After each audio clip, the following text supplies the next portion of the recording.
up. Welcome to On Second Thought. I am Brianna Moore, co-hosting today. Thank you for joining us for William J. Wagner Gives You Reason to Have Second Thoughts.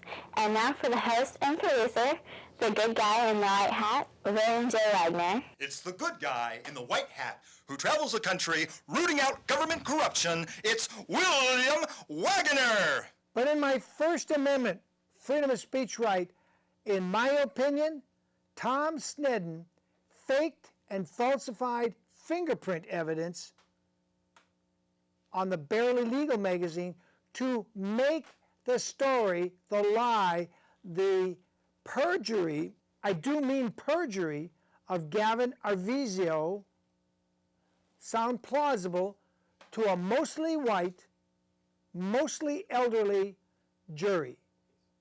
Now, in my view, Tom Sneddon should be indicted for felony, felonious, with premeditated, malice aforethought evidence manufacturing.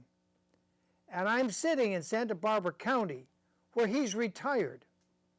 I'm not taking my hat off for Tom Sneddon. He deserves to be in prison. But I'm taking my hat off to all you loyal fans and those of you who are fans of justice, who waited to see what the jury would decide. It came about because Tom Sneddon, in my opinion, had a vendetta. And the vendetta is based on this next clip, this song. The song says Dom Nedden or something like that. And it's so close to Tom Sneddon. When I first heard it, April 3rd at the Hilton Hotel, where there was a Michael Jackson pep rally to cheer Michael up. Great thing. We have lots of footage of that. That was April 3rd of 2005. I had already gone on the record and said Michael Jackson is being persecuted with bogus evidence, and I challenged Tom Sneddon to show me one credible witness. And I said that for the next 11 shows. Except nobody saw it on YouTube because YouTube didn't exist. Nobody saw it except if you were in Santa Maria watching this local cable show, where I'm still doing this cable show on Second Thought. My goal is to give you second thoughts. Watch this clip from the live performance taken off a Michael Jackson fan's YouTube clip. And thank you very much, Michael Jackson fans. We'll look at this and we'll be back in about 3 minutes.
Well, welcome.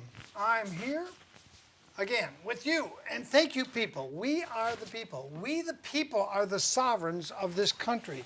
Although you wouldn't know it by the way, the courts throw us in jail for the slightest little thing, like not paying taxes. You know, and they're supposed to be voluntary taxes. You may notice that you're not seeing everybody on the set with me tonight. I want to just mention Irwin Schiff, who I did 3 interviews with in Las Vegas. This is his book. This is what got him thrown in prison for writing a book with no pornography. In fact, there's practically no photographs in the whole book. There's some IRS forms and some figures and some schedules.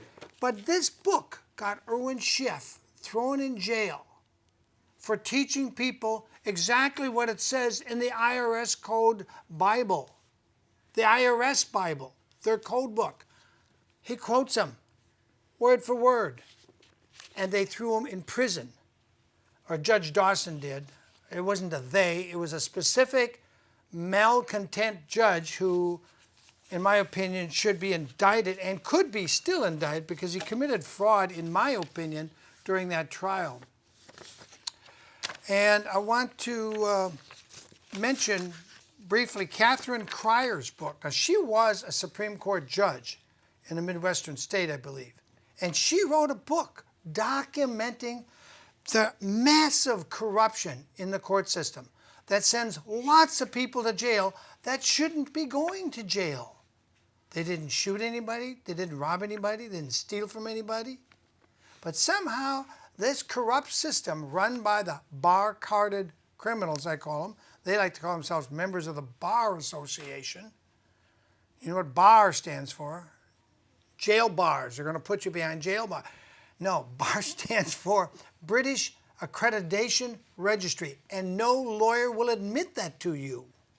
And even if they did, they'd say, oh, but it doesn't matter. It's an American bar. So they're saying it's an American British Accreditation Registry, which means they owe their allegiance to a foreign entity, which under the original 13th Amendment, passed in 1812, means those lawyers cannot even hold any public office. They cannot be judges. They cannot be prosecutors, elected prosecutors. And yet our government is rife with these criminals. I call them the legal mafia. I would like to tell you that I had planned to have John Henry Cassani, this guy, sitting on a moon, with us tonight live in the studio to perform because he just got his, I and him, we just got his 10-song album done on a CD. And it will be coming out within 35 to 45 days for the public sale. It's finished. It was mostly finished about 2 weeks ago. But because of something that happened, he cannot be with us and perform in the studio tonight. And it grieves me because I had planned to have him here, but it's not going to happen. But his song will still go on. A great artist. I mean, he's what I like to say is today's modern day Beethoven. He hears the music in his head and he starts performing it on his guitar. Beethoven could do that too. He did it on a piano mostly. But Beethoven went deaf and he could still write the music. And I believe if John Henry went deaf, he could write the music out. There's John Henry on his guitar. And we've had him here many times in the last 2 months performing several songs. And if you're a very good audience, and stick with me, because we're going to deal with some heavy issues tonight, I will give you like 6 or 7 of his newly copyrighted songs that are about to get signed with the label, I hope. But I can't go into that. Right now, before I introduce my desk, I want to mention that there's a thing called Form 700. It's called a Financial Disclosure Statement. And I'm preparing to catch some criminals in our government in their lies. Now, they don't know this because they don't watch my show most of the time. But last Monday, I sent out this. This is a photo of the registered mail certificates. I sent out 4 letters, one to a federal department asking about federal grants and matching funds, and here's a certification. Then I sent one to the city of Buellton, one to the city of Santa Barbara, and one to the the county of Santa Barbara. The city of Santa Barbara called me up and said, exactly what is it you want? It was very clearly stated what I wanted. Finally, the county called me, and then their county attorney called me, and he says, do I understand that you want this, this, and this? You know, we have a website. And I says, yeah, would you please just send me a cover letter by paper? You know, I want it in writing, because websites can be changed and disappear in an instant. It's interesting what they don't want to tell us. That is public information. They're not supposed to hide it from us.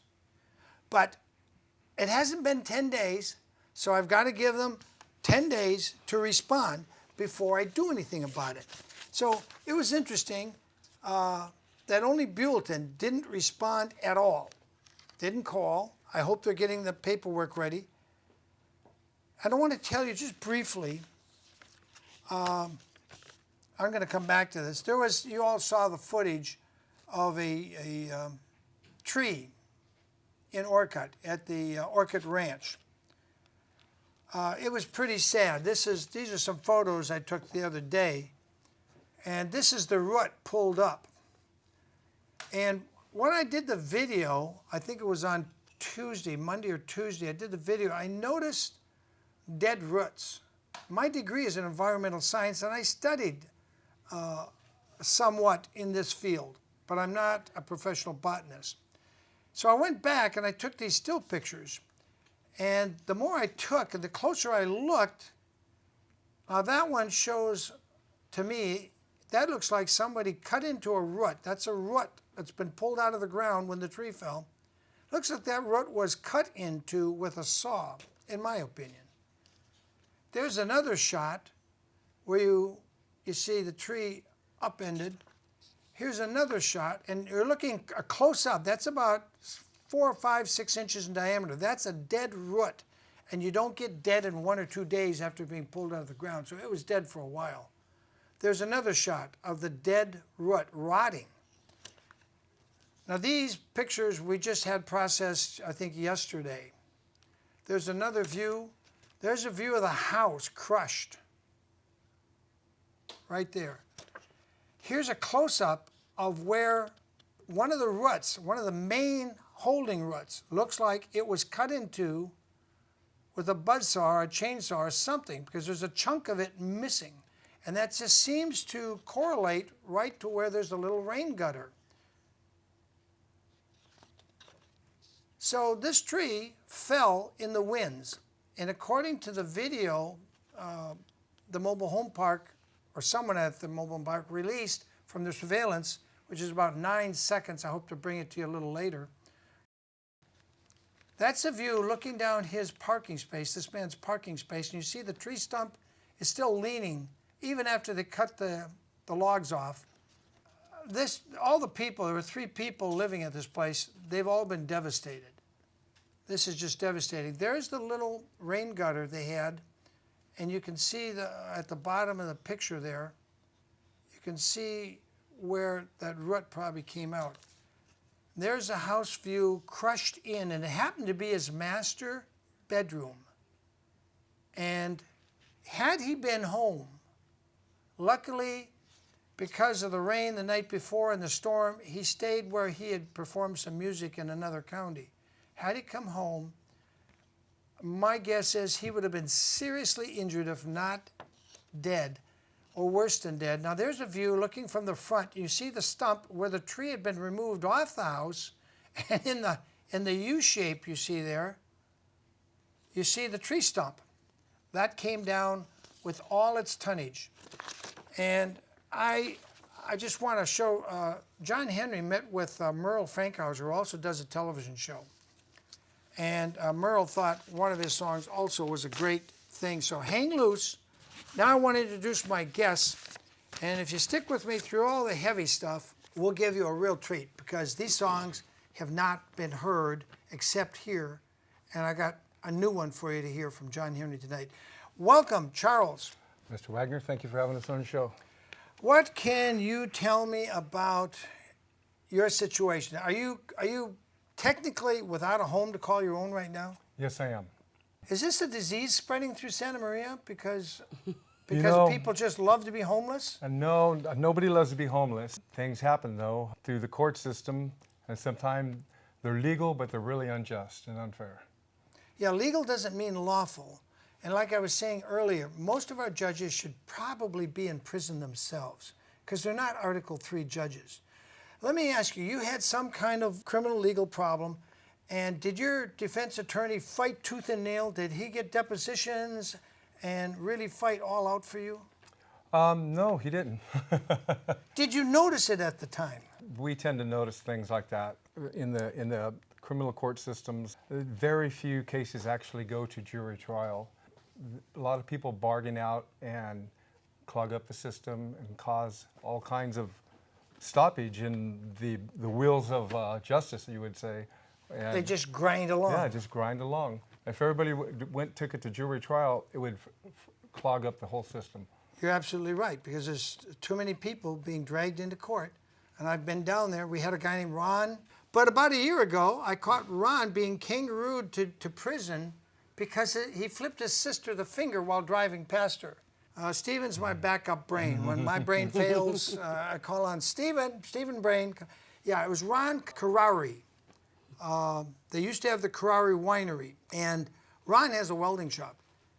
But it was clear to me that Ron was being sold out by his attorney.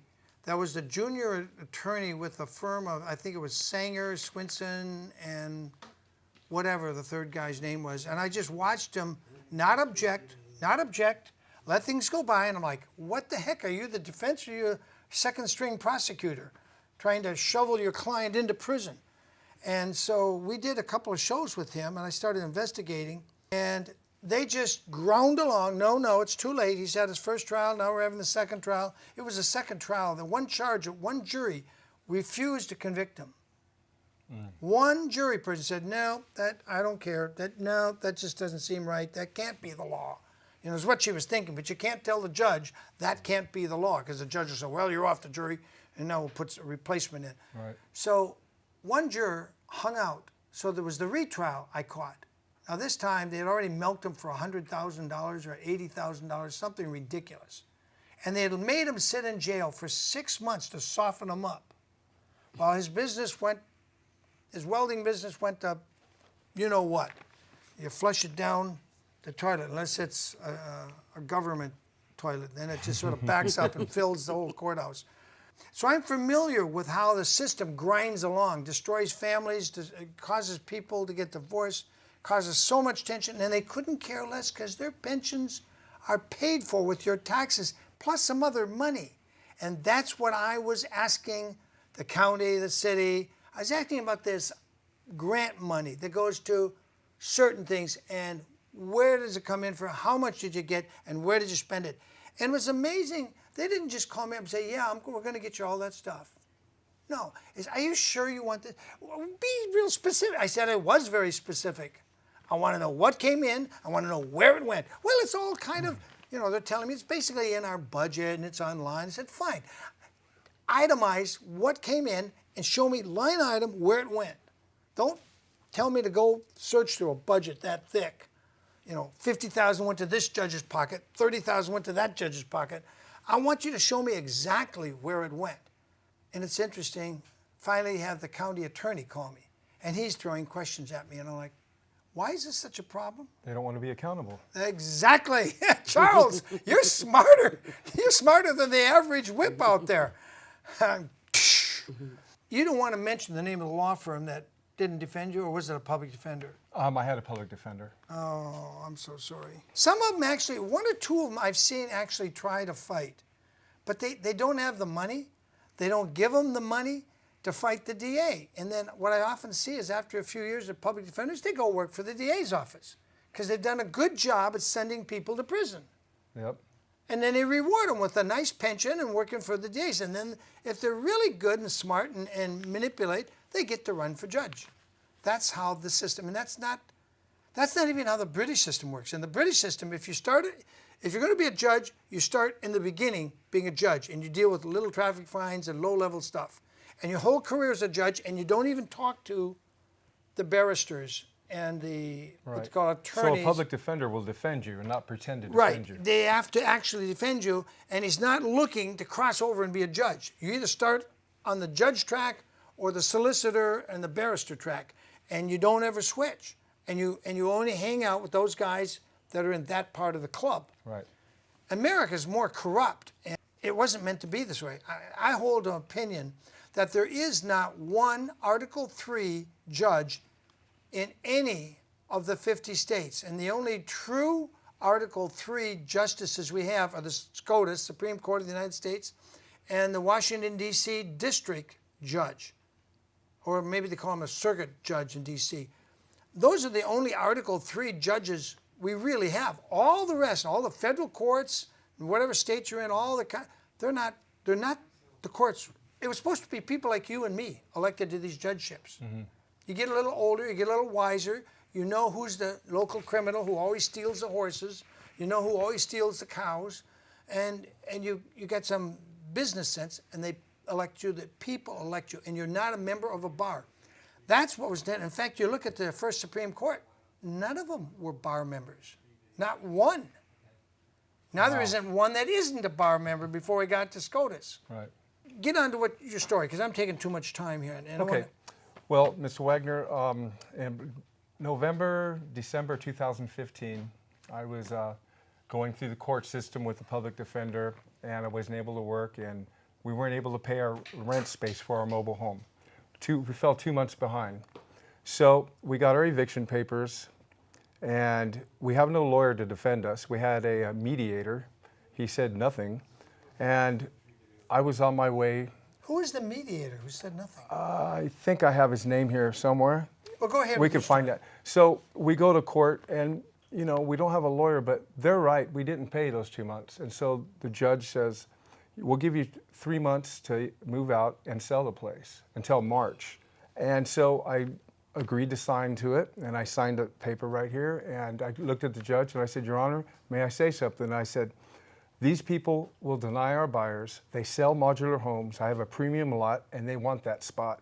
They're going to demo it out, and we're going to be without nothing. Mark my words." And I'll sign the paper, and I signed it.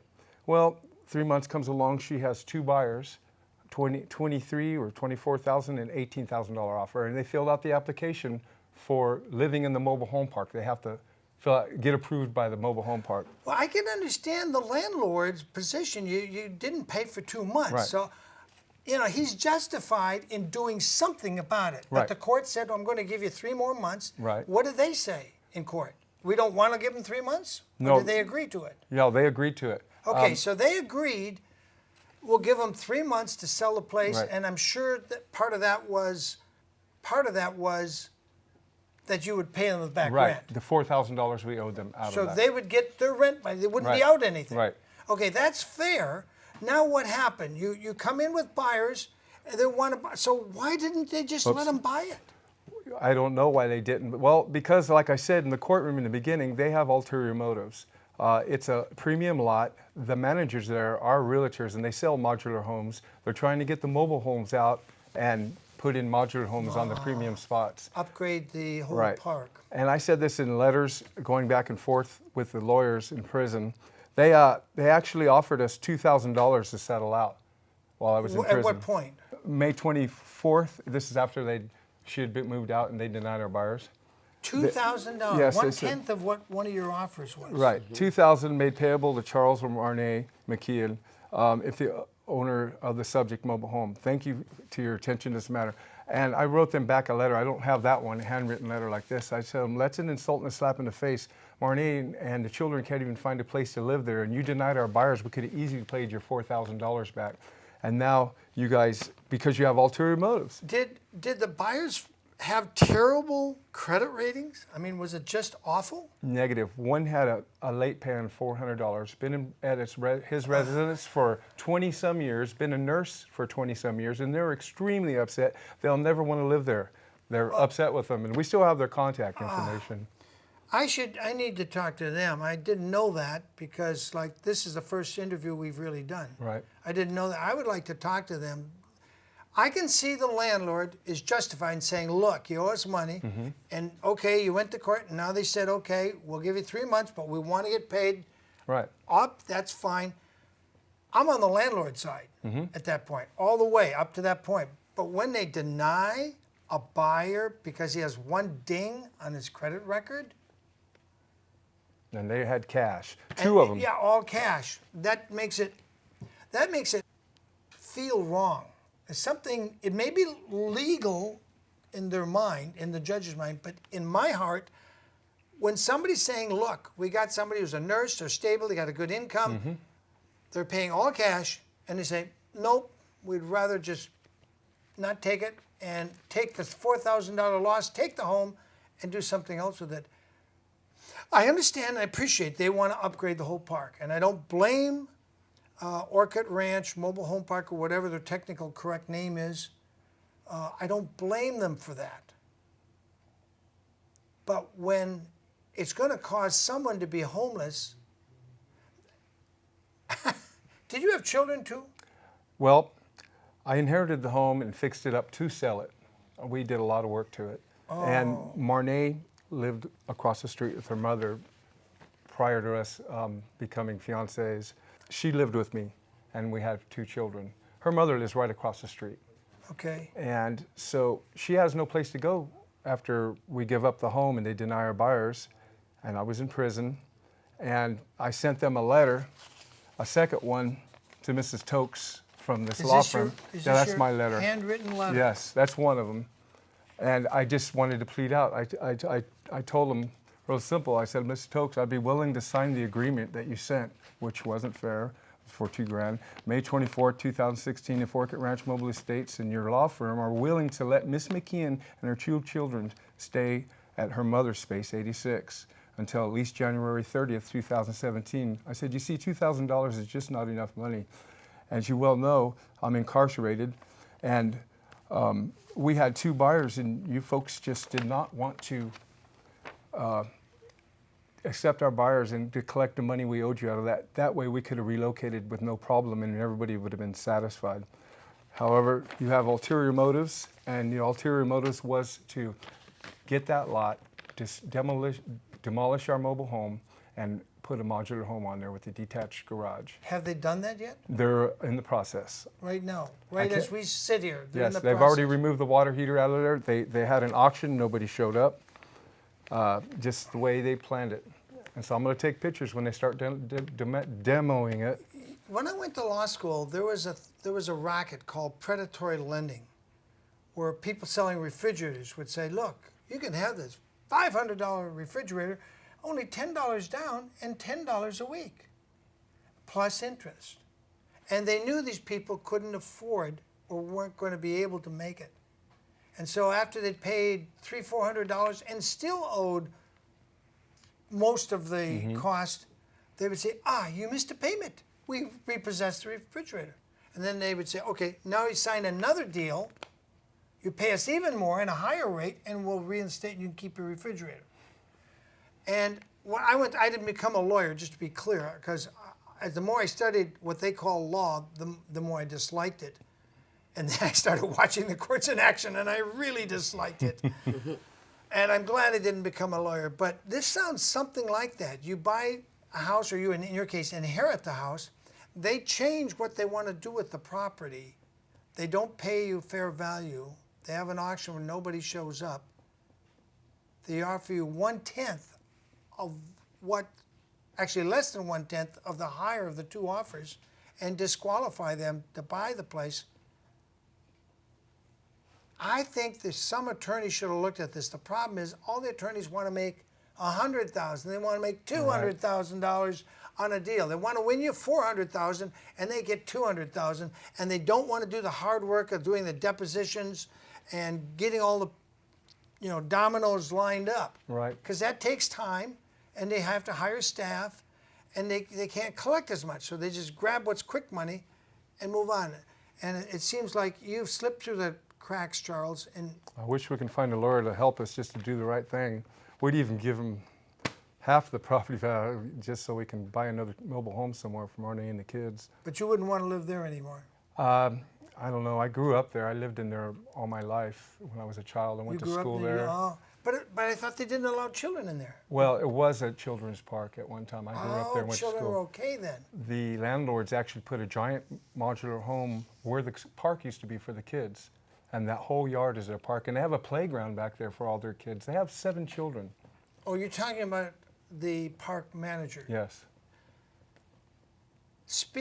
Has he missed anything, Monet? No, not really. No.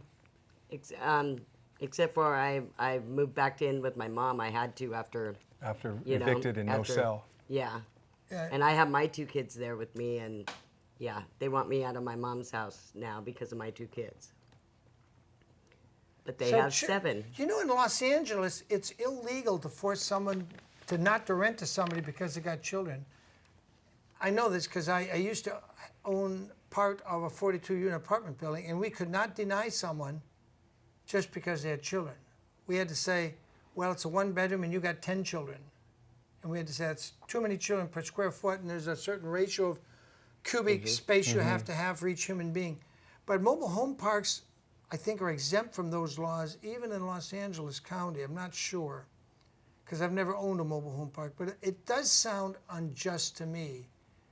At least it was just, I was on the landlord side up to the point they turned down the buyer. 2 of them, yes. That actually applied. At that point, I'm thinking, what would Jesus do? What would Jesus do? And I know Jeremy's a nice guy. And I talked to him several times. And there's a person there who had his house crushed. If we got that video, I want to show you this house in the same park. This is their office video. Can we just run it whenever you get it ready? Just let us see that tree come down. See that tree? There it goes. Up come the roots, and watch it crush a mobile home. Just, had he been in there, show it again. This is the same mobile home park. And this is the one I was showing you, the tree root pictures. This is the same park. And what I notice, here it goes in slow motion. And it looks like the time code on that was 11:40. I think that means 20 minutes to noon on last Sunday. And it crushed, and had someone been in that bed, I'm reasonably certain they would either be in the hospital in intensive care if they were alive at all. And it's very possible they would not have been alive. But that's another issue that we're going to get into in a couple of weeks. Right now, I've talked to the person that survived that place, and I'm just wondering why the insurance company refuses to call them and say, hey, or why doesn't the mobile home park say, yeah, we grew that tree, and we cut the tree to the left of it, the tree to the right of it, the tree on the other side of the street, but that tree we left hanging, just slightly tilted. And I talked to the homeowners on both sides, and both of them said, yeah, I was worried about that tree. I was worried about that tree. But I got to say this for Jeremy. One of the people I spoke to actually said, you know, when that tree came down, Jeremy came running over. He went and got his chainsaw and immediately started cutting branches because he thought somebody, according to one of the other people that lived there, he thought somebody had been killed in there and crushed, and would have been had he been in the bed. Luckily, it was such a bad storm the night before, he stayed elsewhere and didn't risk the driving through the bad weather, which was Godsend. godsend that, you know, he made that decision, because I got a hunch if he wasn't killed, he wouldn't like living in the condition he would have been in for the rest of his life. And there were 2 people trapped in there. But Jeremy, the park manager, I got to give him credit for that. He came running. He probably should have called the fire department immediately, but I don't think he did. I don't know, because Jeremy doesn't want to talk, and his boss doesn't want him to talk to me. But he did go get his chainsaw. And one of the other tenants said he was busy hacking those branches to get in to see if anybody was alive, dead, or laying there crushed and needed help. So I got to give the park some credit. They hired somebody with some heart that did it, but it would have been better if he'd called the fire department because they got machines that'll cut through that much quicker. But nobody's going to blame Jeremy because in a panic situation like that, people often don't make the right decisions. It happens often. I saw a video of a police officer getting hit on the freeway because he went to the wrong side of the car and was trying to assist a guy changing a tire. Somebody came along and whacked him. And it was a drunk. And he luckily the police officer didn't die, but he's went on permanent disability after that and was retired out. And it was sad to see a good officer trying to assist somebody, and all of a sudden, he splattered down the highway because somebody was driving drunk, and he made one little mistake. He saw a guy that shouldn't have been changing the tire. He went over to try to assist him in some way. Boom. Made a mistake. And in fact, somebody that plays drums in a band here was doing the same thing, changing his I think it was in Slower, AG or someplace close to the Central Coast, changing a tire on the front. Somebody came, whacked. He was dead. Just like that. You just make one little mistake in the wrong place and it's fatal. So anyway, you're at this point. Yeah, we're at this point, and they said they're going to put a lien on the mobile home, and they sent a certified letter to me in prison. However, they sent it to my counselor. I didn't receive it until like 20-some days later, after the counselor had signed for it. Your counselor in the prison, Huckabee, received this, and you were not made aware of it till when? Until after, let's see, probably July 7th. July 7th. This is June 22nd. And when did the auction happen? Let's see, when did it happen? In August. In August, right. Yes. But And when did you get out? I got out on October 19th. Well, that's way too late. But just the fact that you're saying Counselor Huckabee delayed giving you this information for more than 2 weeks. Yes. So that's fraud. That's fraud ab initio. I mean, the whole point of sending a certified letter is so that they know that you got it and that you're made aware and you have the full time span. I had no time span to respond or anything. Well, that case, from my study of law, and like again, I'm not a lawyer, and I'm not telling what the legal claims could be, but it seems when fraud's committed in the process of the court system, it takes it all the way back to the point of fraud, which would be the point back then when you didn't get this letter. And a smart lawyer, if there was one that was willing to work for a few thousand instead of demanding hundreds of thousands, would take this and undo this whole thing right back to the beginning. Had anybody ever told you that? No. Well, you just heard it here on Second Thought, where I try to get people to have second thoughts. Exactly. When they commit fraud, there's a rule. It's in the legal system, what I call the kangaroo law system, and it's also in the lawful system. And it's the same in both systems. If you commit fraud in court on the record, and this is the document here, huh? This is notice of claim of lien, yes. This is what came in this envelope. He's got the certified thing. I wouldn't lose that, because if an attorney does come along, and if you have an affidavit of your own, and you can get one other person to prove that you didn't get this, Huckabee should have given that to you within a day or two at the most. Well, I had to prison- sign for this letter from the CO. Actually handed it to me when it got to me, and so there's a dated a logbook where I signed for it, and I think it was July. July 6th. Have you requested a copy of that page of that logbook? No, I haven't. I probably could get that, but I'm. It's called a Freedom of Information Act, and I believe you're entitled to that. But I would advise you to see an attorney if you could find one that wasn't dripping with greed. If I could find one that would at least work for half of it, because I could buy another mobile home for $10,000 and fix it up, you know. I think you've been swindled, in my, off the cuff opinion. But I can't say it's all the mobile home park's fault, but it doesn't matter. If they don't give you the full time that you need to react, and you're working under an issue. I think you've been done a great injustice. It feels that way. Well, you know, if it feels that way in your gut, how does it feel to you? I think we got screwed. In other words, I mean, yeah, we had 2 buyers and they denied both our buyers. And I only had, little time to sell the mobile home. And you still came up with 2 buyers.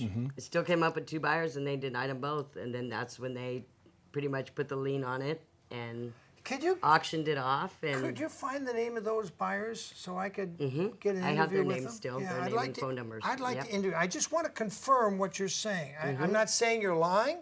No, I'm not saying. that's fine. I'm not insinuating that you're not telling the full truth. But on the other hand, you don't have your hand up and you're not swearing under penalty of perjury. People can say whatever they want. It doesn't make it absolutely true. So, I don't know, people. This is the kind of thing that I started doing this show, 18 years ago? Way, way back. I can't even remember. It's been like almost 2 decades. I think back to that little Latino girl way over past Railroad who had a lemonade stand. And the nasty mean city manager sent the police out to tell them to cease and desist. And she was just trying to sell Kool-Aid, or something like Kool-Aid, for 10 cents or 25 cents to get money to buy her dad a necktie for Father's Day. And the city of Santa Maria wanted to make her a criminal at age 9. And I said to myself, that just doesn't seem right. And so we did a show with her and her parents. And that's how I got that feeling now. This just doesn't feel right. But to be fair, I got to tell you, I asked Dave Wilson, who is the boss over Jeremy, the nice Christian young man who runs that and ran to the rescue of that house that got crushed. I asked Jeremy to ask Mr. Wilson, and he called me back and said, Mr. Wilson is declining. He doesn't want to talk to you. He doesn't want to come on your show. He doesn't want to say anything. So we're going to leave it at that. So at least I have extended the opportunity for the Orcutt Ranch mobile home park there down at the end of Clark. You had your chance, and I'll give you another chance because I really want to hear your side of the story. I understand every coin has 2 sides, and they had their chance. I want to give you your chance. It's up to you to decide whether you just want to leave it hanging there. But I want to talk to the 2 people and see exactly what they say about why they were declined. It seems to me a nurse with a steady job and only 1 ding on their credit. I've forgotten a lot of payments. I got a lot of dings because I'm dealing with TV show issues and a lot of things. And often I'm busy running here and running there and getting this in, and I forget to pay a bill. So does that make me a monster? Does it make me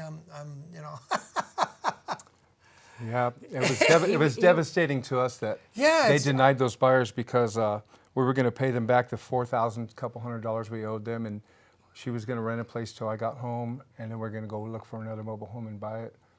And but it's like I said in the beginning, it's a premium lot. It's 2 spaces, 79 and 80. It really is. That's how big the lot is. Wow. And it's a triple wide with a fireplace. And your rent was $700 a month? Yeah, right around 700. They got what, 100 and 200 lots there in that park? I think 240 something. About that, or a little bit more, yeah. Well, 100 lots bringing in an average of, say, 700. I know there's a little difference in price because they got new leases. Let's see, 700 a month times 100 would make it 70,000 a month, I think. Times 2 would make it 140. They're bringing in about, and this is one of the things I wanted to ask Dave Wilson. Are you bringing in 140 or 200,000 a month, and you can't give these guys a break to let them sell the place? Obviously, They had their chance to be here. They chose not to be here. So I can't really ask them what their motivation. Right. All I can do is listen to your side of it, but I would like to get their side. Every coin has two sides. I can see where they would want to improve it. I know I had properties that I sold decades ago, and I was always improving them. I sent them a counter offer letter to their 2,000 and told them, you know, that's an insult and a slap in the face. You denied our buyers. We could have paid you. How about 10,000 then? And then they sent me the lien letter saying, oh, it's about $10,000 with the lawyer's fees.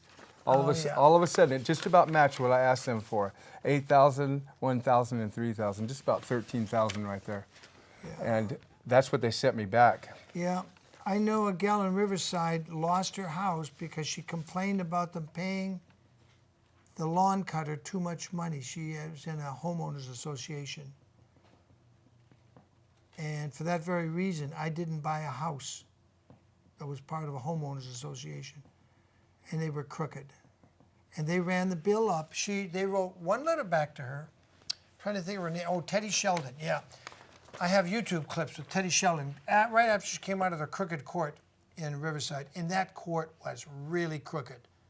And I had two witnesses with me, and they both came out and said, yep, that was a real kangaroo court. You could just see their tails slapping the ground as they were pounding that gavel down. Next victim. Man. You know, these aren't our courts. Thank God some people are finally forming a We the People grand jury. They don't know it yet. Oops.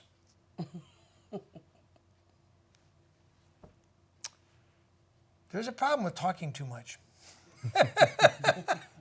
There is a problem.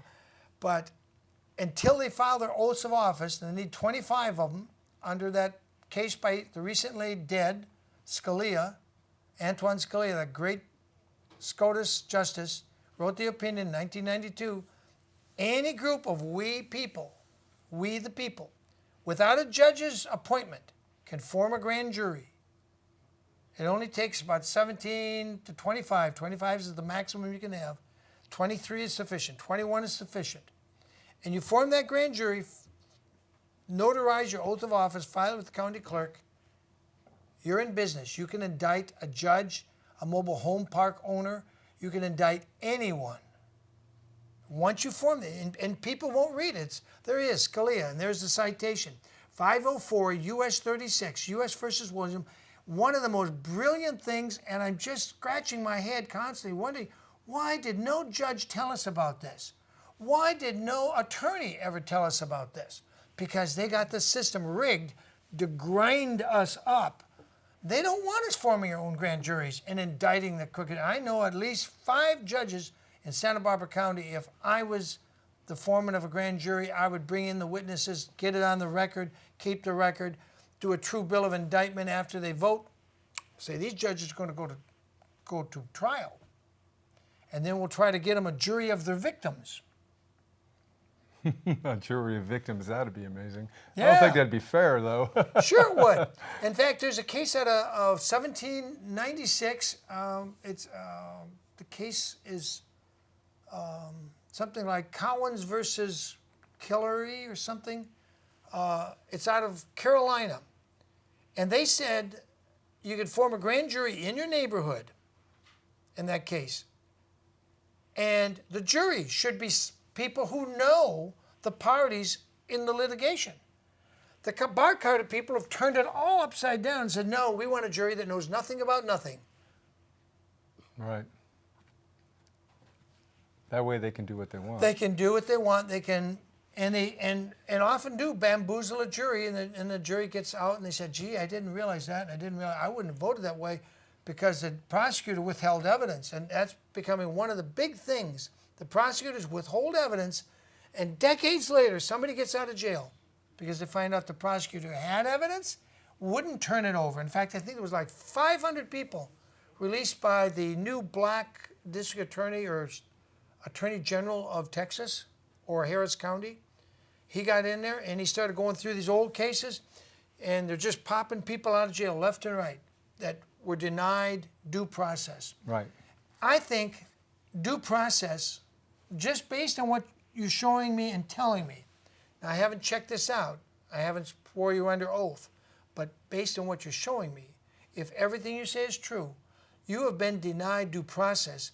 And not only are you now entitled to damages against the people that were supposed to help you and didn't, but there's a lot of people, not just the mobile home park, that are now liable for denying you due process, in Judge William Wagner's opinion. Gavel down. Nice. So it'd be nice if some lawyers would be willing to Are help there- us out. Are there any decent lawyers that aren't dripping with greed that could take this case and look at the damages against the prison and Mr. Huckabee and everybody and put in a FOIA? Because he doesn't know how to write a FOIA. I know how to write a FOIA. I just sent off 4 of them. But I don't help people do that stuff. What I do is just bring things to your attention. I hate injustice. And if these poor people that own this mobile home park and maybe 2 other mobile home parks, I've been told, I don't know, if the poor babies are only bringing in $200,000 a month, I'd like to know the real number, but they don't have to tell me.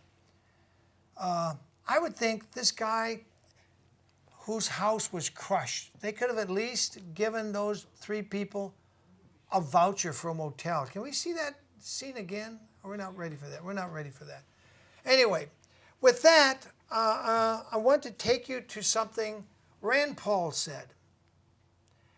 He opposes growth spending in government, just like his father, Dr. and Congressman Ron Paul, former presidential candidate Ron Paul, who I strongly supported, and I interviewed him 3 times. Ron Paul I interviewed 3 times. Twice, I think, when he was running for president. Yeah, twice he was running for president. And I asked him why he didn't sue the clerk up in New England who took all the votes cast for him and gave them to a different Republican candidate. That's not a mistake. That's an intentional, willful act. She might have forgot to report those votes, but she didn't just forget. She gave those votes to the other Republican so the numbers would balance. And Ron Paul said to me, and this is my point, this good man, this baby doctor for 40, 50 years, Ron Paul, said to me, William, do you trust the court system? Now that's a congressman who's got smarts. He wasn't going to even bother to sue them, knowing they had cheated him, not just in that township, but in many counties. And the last time around in 2012, we caught the major corporate media lying to us. They would flash up thing that showed Ron Paul with the most delegates and said, Ron Paul's losing. And then they'd quickly take it down. Oh, we showed the truth. Well, we said the opposite. We're selling a lie, but we showed the truth accidentally. And they'd have to pull it down, but too late. We got it on tape. So those people know who they are. I don't even have to name the network. As far as I'm concerned, I don't trust CBS, Fox News. In fact, there was just something on CBS the other night. I'm sorry, I'm taking your time away. No worries. Because you've been really badly treated, and I'm shooting my mouth off, and I should let you. I'll give you one last word here before we go to Rand Paul's tape. Anyway, CBS had somebody on interviewing this gal saying, oh, well, Mr. Trump is taking the credit. All these jobs, these are a result of what Obama did like 8 months ago. And I'm scratching my head and saying, really? Didn't Obama give 221 million tax dollars to the Palestinian Authority, which isn't even a state yet? And we know for a fact, the CIA knows, NSA knows, that they funnel the money to terrorist bombers. And here's Obama on his last day in office. Is he giving Erwin Schiff a full pardon even though he's dead, just as to make the point this guy never should have gone to prison? Is he giving Dr. Elaine Brown, wife of Ed Brown, a full pardon? She's out of jail on probation, but he's still in prison. And his only crime was saying, let me show you the tax code, Judge. I want to show you it's a voluntary income tax. And I volunteered not to pay it. He wasn't hurting anybody. wasn't trespassing on anybody? Did Obama do that? No, he didn't grant him a pardon. He's too busy giving your money away to people who fund terrorists. And I'm sorry, I object. I'm just one American, and I didn't even vote in the last election because I considered it rigged. I said Donald Trump is right. The election's rigged. It's been rigged for 53 years since, I'm going to say it, I don't care, I'm going to say it, since the CIA director, the low-level CIA operator, who was George Herbert Walker Bush at that time, LBJ, his own vice president, Clinton Murchison of Big Oil, J. Edgar Hoover, not all the FBI, but J. Edgar Hoover was in on the murder. And that's, you know, if you've been watching my show the last several months, I brought you other people's documentation of this. This isn't just me dreaming it up because I didn't like LBJ. The truth is, at the time, I was supporting LBJ. I was saying, yeah, let's go to Vietnam. Let's kick the commies. After I got to Vietnam, I realized I had been played. I'd been had. I could have stayed in college, and I went and volunteered to go to a war zone. I admit it. I was crazy stupid. Young man full of testosterone, wanting to fight for my country. No, what I was doing is I was fighting for the bank gangsters to ran our national debt up to a new high so that all of us, even the survivors of the war, would have to keep paying and paying taxes. And I'm hoping Donald Trump, I've heard it rumored, that he is going to abolish the IRS. Just a rumor. If he did that, I'd vote to elect him Pope. And he's not even Catholic. I'd still vote to elect him Pope. The Pope won't even do that for us. And he's supposedly a man of God. I'm not saying he's not. I'm just saying if Donald Trump gets rid of the IRS, or at least gets rid of the capital gains tax, just that one thing, exempt everybody who makes less than $1 million a year, exempt them from the IRS completely, and then do away with it altogether. Even the corporate IRS tax, do away with it altogether. This country would boom. There's one other thing, Donald Trump, you could do. You could still pardon Ed Brown and Dr. Elaine Brown from New Hampshire, who had a kangaroo trial. It was such a kangaroo trial. Ed Brown left it and refused to go back to the federal trial, and then his wife didn't go either. And they just sat there, and they were on the lam, sitting in their home on the top of this hill where they had their own solar power, their own wind power. They were totally self-sufficient. They had a garden, but they were afraid to go out to it because people got shot by the government agents trying to walk across the property. They got shot. Not by the Browns, by our government, or misgovernment. Anyway, I'll give you 1 minute. Monet first. What do you want to say? I mean, tell me how you felt when you had to deal with this. How did it make you feel in your heart?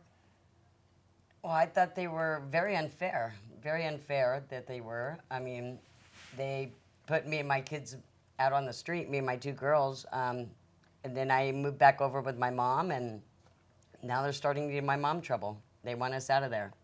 They're giving your mom trouble? Mm-hmm. They want to evict my mom. Wow. It's almost, you know, if I was a lawyer, which I'm not, I would say they're begging to be sued. Well, I don't know what they're begging for, but it's wrong what they're doing. These poor owners that own this mobile park that only make $200,000 or something like that a month, and they're going to take your $24,000 home for nothing. I don't know. It just doesn't feel right in my heart. But I would like to get their side of the story, and I'm sure they have a side. Okay, I'll give you 1 we minute. upheld what the court asked us to do, to sell the place by March. You did what the court asked She you did to it do. because I was gone. Yeah. She made it happen, and she was so proud. She wrote me a letter. She goes, I did it. You know, we had a bet going on, and she was so proud, and then it just have it yanked away from her, and the potential buyers were so devastated and disgusted because they really wanted to move there, she said. I didn't meet them, she did. Will you promise me to give me their names? She has their I contact will give you, information. Do you promise to give it yes, to me? Yes, I do. Yes. I want to hear it from them. I'm not saying you're No, lying. that's fine. That's You fine, understand? yeah. But I like to verify things. I like to get to the root of the truth. And he would have been a perfect resident. I mean, he's a nurse at the hospital, been there for 30 years. He makes three times the amount. His kids are probably all grown. 3 times the amount of rent, and he's been at his prior residency for 27 years. Well, I want to hear it from him, but I thank you, and I thank you, Thank you. Charles. Thank If you anybody both. can help us with this case, we'd be grateful. I only know 3 attorneys I really trust with my life, and that's Michael Mins in Houston, Texas, Tom Mesereau in LA, and his former co-partner, Susan Yu. Now, is there one attorney in this whole county with any testicles who's not dripping with greed that would say this is unjust and I'm going to step into the fray? We're going to get a deposition of Mr. Huckabee. We're going to do FOIAs on these prison records, and we're going to see if, but it isn't all completely the mobile home park. There's different people here that, from what you're telling me, if everything you're saying is true, and I don't know that it is, but if it is, there are multiple people in the prison. Guess what? The prison's got big bucks. When they get sued, they got big bucks. And they have been sued. And they've had to pay out lots of money. And I don't know why he was in prison, don't care. But he couldn't have done anything too terrible, or you wouldn't have been out so soon. You'd have been there for decades. And it's a good thing you didn't get in trouble while you're in there, because they like to do that. Right. They like to trip you up. Oh, now we got new charges. But you did right by getting out, and your wife did the best she could, and you should get some justice. And maybe I'll even write Donald Trump a letter. There's a person you can write to. But now I want to give you Rand Paul, because he said something I think is so succinct. Stephen, roll it.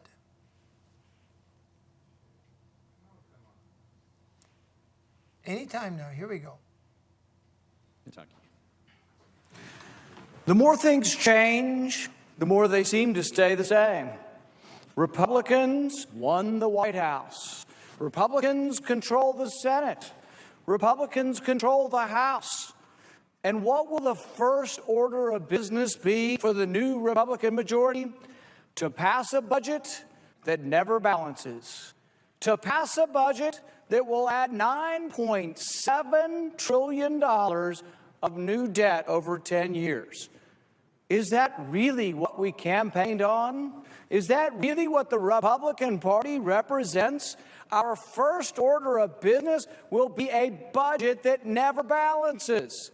A budget that adds $9.7 trillion to the debt, and they tell us, oh, but it's not a budget. If you listen, they will say, no, it is a vehicle to repeal Obamacare. And yet I have the title in front of me. It says a concurrent resolution for the budget of 2017. We have special rules when you pass the budget that we may be able to repeal Obamacare, and I'm all for that. But why should we vote on a budget that doesn't represent our conservative view? Why would we vote on a budget that adds $9.7 trillion to the debt?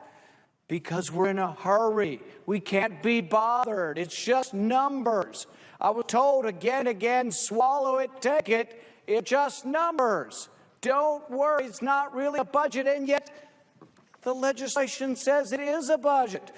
The numbers say it will add $9.7 trillion of new debt. And so I say, if they're only numbers, and if the numbers don't matter what's in the budget, why don't we put numbers in the balance? Why don't we put a vision into the budget that represents what Republicans say they are for? Republicans say they are the conservative party. Are we? When George W. Bush was president for 8 years, the national debt went from $5 trillion to $10 trillion. The debt doubled under a Republican president and a partially Republican Congress. And yet the words were, well, he had Democrats to deal with, and if we could ever take all 3 branches of government, things would be different. The Republicans took over the House in 2010. They still didn't control the Senate, but they said if we only control the Senate, we could be the conservative party again. We've had an election. The conservative party, the supposedly conservative party won. Republicans control the House, the Senate, and the presidency, and the first item of business for the Republicans will be to pass a budget that never balances. A budget that will add $9.7 trillion to the debt over 10 years. This son could have been put up for Obama's first budget. Every Republican railed and said, $10 trillion. President Obama will add $10 trillion, and he did. President Obama doubled the debt again. It went from 5 to 10. The national debt went from 5 trillion to 10 trillion under George W. Bush, and then doubled again under President Obama. It went from 10 to nearly 20. And what are we looking at here? More debt under a solidly unified Republican Congress and a Republican president. So you might scratch your head and say, the more things change, the more they stay the same. Is it all smoke and mirrors? Is there really a difference? Are Republicans different than Democrats? It's a pretty important question. We are in such a hurry to repeal Obamacare. I'm all for it. As a physician, nobody thinks that Obamacare has been worse for the country. Nobody other than me thinks it is a terrible piece of legislation that has not helped the country and has inflated our costs and not helped. And yet, do we have to add nearly $10 trillion of debt in order to get at it? So as this moves forward, I will offer a replacement. I will offer my own budget. I will offer to strike and remove $10 trillion worth of debt, and I will offer my own budget that balances within 5 years. How do we do it? We give the authority to make the cuts where they should be, where they're most wasteful in government, and we offer this budget by simply freezing expenditures. You don't have to cut any expenditures. Every department of government could get what they got the last year. If you think some departments of government need more money, cut other departments of government. Frankly, there are some departments of government you could eliminate and you would never know they were gone. If the Department of Commerce were gone, a few corporate executives would not be able to fly around on government jets. They could fly around on their own jets. You would never know the whole entire Department of Commerce were gone. You can cut spending. You can actually not get to the balance by not cutting anything. So here's what happens. If you freeze the on-budget spending, within a little over 5 years, your budget balances. I remember a time when there were the moderates who were for freezing spending. The real conservatives were cutting spending. Now nobody's for cutting spending. When I bring it up that you cannot balance the budget, you can absolutely not balance a budget if you're not willing to look at entitlements. You know what I'm told by many well-meaning Republicans? Don't write it down. Don't put it on paper, because people will be upset with you if you explain that to save Social Security, to save Medicare, you will have to reform these entitlement programs. They say, let's just talk about waste. Let's just talk about fraud and abuse. And I do, and we should eliminate all of those. But guess what? If you eliminate all of the budgetary spending that we vote on, this is called the discretionary spending. This would be the military and all the rest of the non-military. It's about $1 trillion, not including the entitlements, Social Security, Medicare, Medicaid. If you did just the military and the non-military and you reduced it 10% a year for 10 years and you virtually wiped out all of the discretionary spending, you still don't balance the budget. So really, you're not a conservative if you're not willing to look at all government spending. The budget cannot be balanced, and the budget will never balance unless you look at entitlements. What does that mean? It means that because of demographics, this means that we had big families 60 years ago, 3, 4, 5 kids a family. All right. Rand Paul, way to go. Folks, Rand Paul nailed it. Is there a difference between the Democrats and the Republicans? I just saw an all-Republican city council a couple weeks ago applauding and giving some kind of award of certificate to Lois Capps for being the best Republican they could have put on the Democratic slate, because she pretty much wouldn't do anything to impeach Bush no matter what he did. I guess that's telling you how old I am, that I even remember George W. Bush. Some of you kids out there don't even know who I'm talking about, because we've been under the abomination regime for 8 years. And I, for one, did not vote for Donald Trump. I also didn't vote for Hillary. I didn't even vote for the Libertarian, because I don't trust the election system until they can prove to me they're counting the ballots, paper ballots, in the precinct where you vote. Now, I want to show you some footage, and I have more coming in a week or two, this house that was crushed. Just give you a short view, and we'll show you the tree falling again too. This house was devastated, and if I owned this park, I would want to do a PR about how good I treated these people. There's, I think Monday morning, there's Rick's tree service. There's a plug for you, Rick. Chopping it up, so you can't say that the mobile home park didn't respond fairly quickly. If the time code is right, we'll show you the tree falling again. That's a lot of tree hanging over the back end of that house, crushing the master bedroom right down to the bed, and the floor is cracked. And I'll have footage of that to show you in a little while, but that place is not repairable. Anyway, let's see the tree falling again. And yeah, the guys are working. I'm getting that on tape. They're doing the best that those guys can do. Now watch the tree. There it is. Surveillance video. Here it falls again. Going down. You see the street's still wet from the storm the night before. But all these trees all over this part of California have been stressed. They've been stressed from a lack of rain, and now we get a lot of rain and a lot of wind. The mobile home park didn't make the wind come. But I just got to wonder why they cut the tree to the left, the tree to the right, and the tree across the street down and left this hanging. And that's what I'd like to have asked Dave Wilson. Okay, there's another view. And I thank you, and now I'm going to keep my promise. We're going to go to the music of John Henry Cassani. Sorry I couldn't produce him live in the studio today, but he's got some issues he has to deal with. I had planned to have him here and even his whole band, but it just didn't work. But here's his music. Listen to this. I'm putting on my hat. Thank you, people. I don't know all of you that are forming the new grand jury, but I hope you're paying attention and start to send out your own FOIAs, because you can. And you can start to indict the criminals that have been infesting many of our city and county and state offices.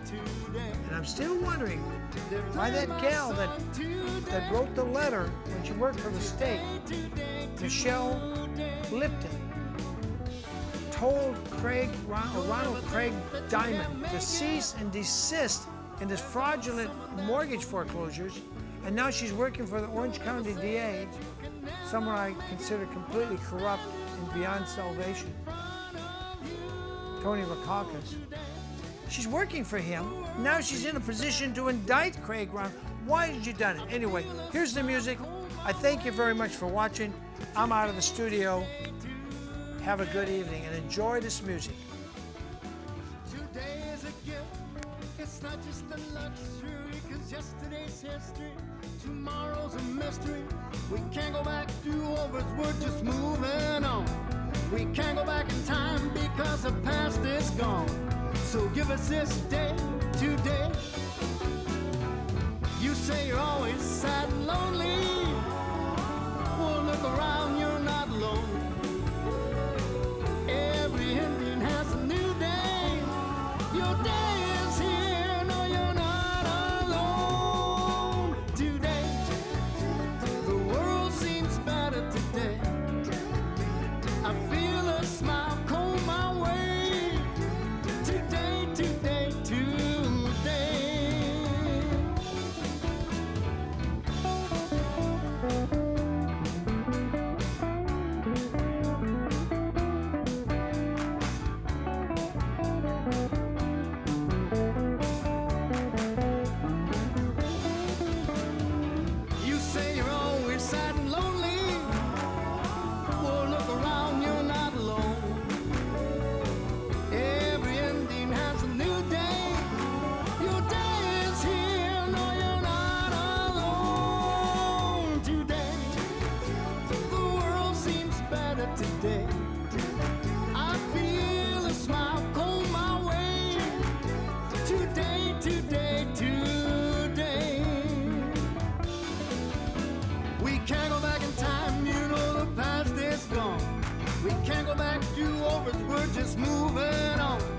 'Cause yesterday's history, tomorrow's a mystery. Today is a gift, not just a luxury. So give us this day today. What a beautiful day. It's such a beautiful day. It's your day today. You made it today. You're a winner today.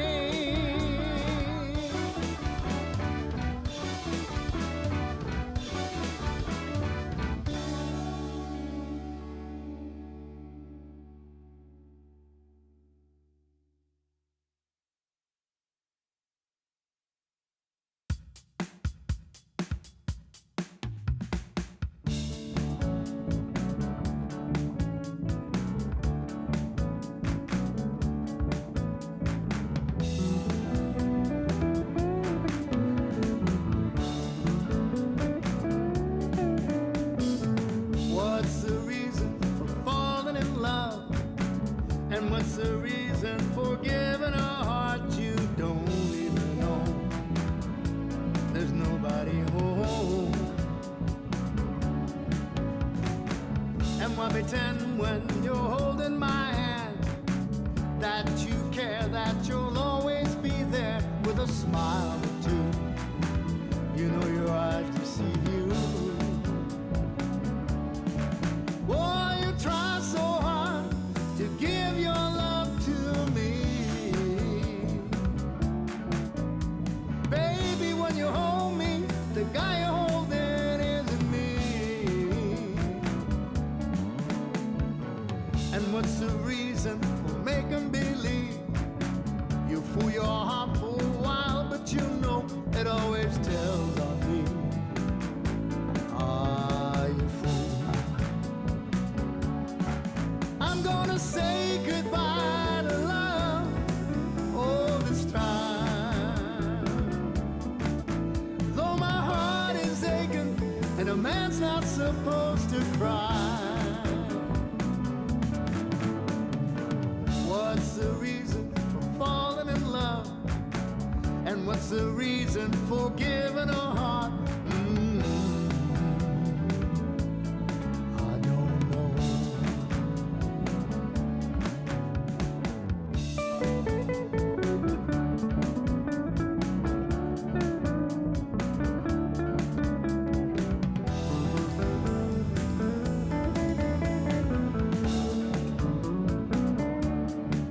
Boy, you try so hard to give your love to me. But baby, when you hold me, the guy you're holding isn't me. And what's the reason for making believe? You fool your heart for a while, but you know it always tells on me. Ah, you fool. I'm gonna say goodbye to love all this time. Though my heart is aching, a man's not supposed to cry. And what's the reason for falling in love? And what's the reason for giving a heart? I don't know. What's the reason for falling in love? What's the reason for falling in love? What's the reason for falling in love?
love and somebody to love us.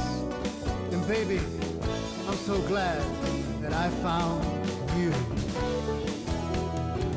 I loved before, I thought for sure I'd never have to love again. The days went by so easily. Each day with you, I felt so free. No worries now. Oh, I know somehow we'll be together for a way. 'Cause baby, I found you just in time. Oh, baby, I found you just in time. Yes, baby, I found you just in time.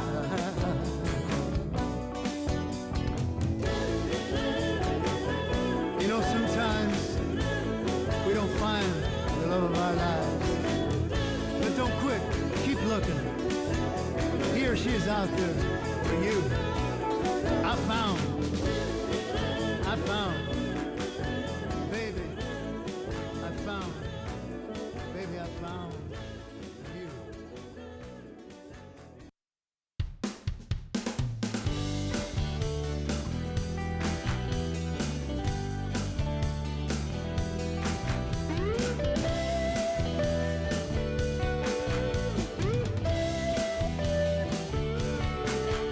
If the stars were mine to give, I would give them all to you. And the songs that I would sing them just for you. Just for you. Just for you. Just for you. 'Cause I know that you love me too.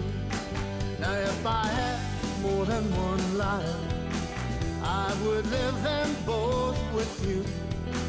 But